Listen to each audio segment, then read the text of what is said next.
ঈদযাত্রার আরও খবর জানাতে মানিকগঞ্জের পাটুরিয়া ঘাটে আছেন আমাদের আরেক সহকর্মী আলামিন মাহমুদ। চলে যাচ্ছি সেখানে। মাহমুদ, কি অবস্থা সেখানকার? যানজটের চালচিত্র কেমন? ধন্যবাদ রক্তিম। আমি এই মুহূর্তে দাঁড়িয়ে রয়েছি দেশের দক্ষিণ পশ্চিম অঞ্চলের ২১টি জেলার প্রবেশদ্বার মানিকগঞ্জের পাটুরিয়া দৌলতদিয়া নৌ রোডের যে ঘাটটি, এই ঘাটে কিন্তু দীর্ঘ যানজট রয়েছে। যে যানজটটি কিন্তু প্রায় ৩ কিলোমিটার অতিক্রম করেছে।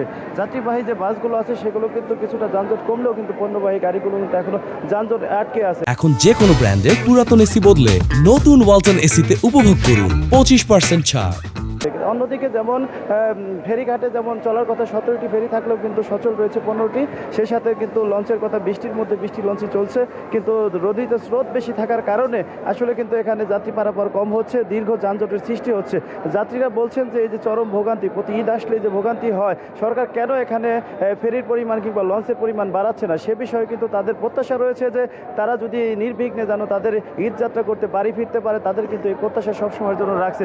বিআইডব্লিউটি এর যে কর্তৃপক্ষ রয়েছে তাদের সাথে কথা বলেছি, তারা বলেছেন যে আমাদের সবগুলো ফেরি সচল রয়েছে, এর মধ্যে একটি দুটি ফেরি সমস্যা হয়েছে, সেগুলো তারা চেষ্টা করছে সমাধান করার জন্য।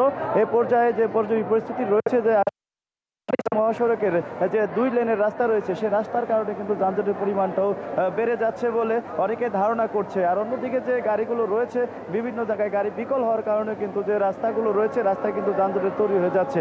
এবং সেই সাথে কিন্তু ট্রাফিক পুলিশ কিন্তু সার্বক্ষণিক কাজ করছে। আমি মানিকগঞ্জের পাটুরিয়া ঘাট থেকে এই ছিল সর্বশেষ আমার কাছে।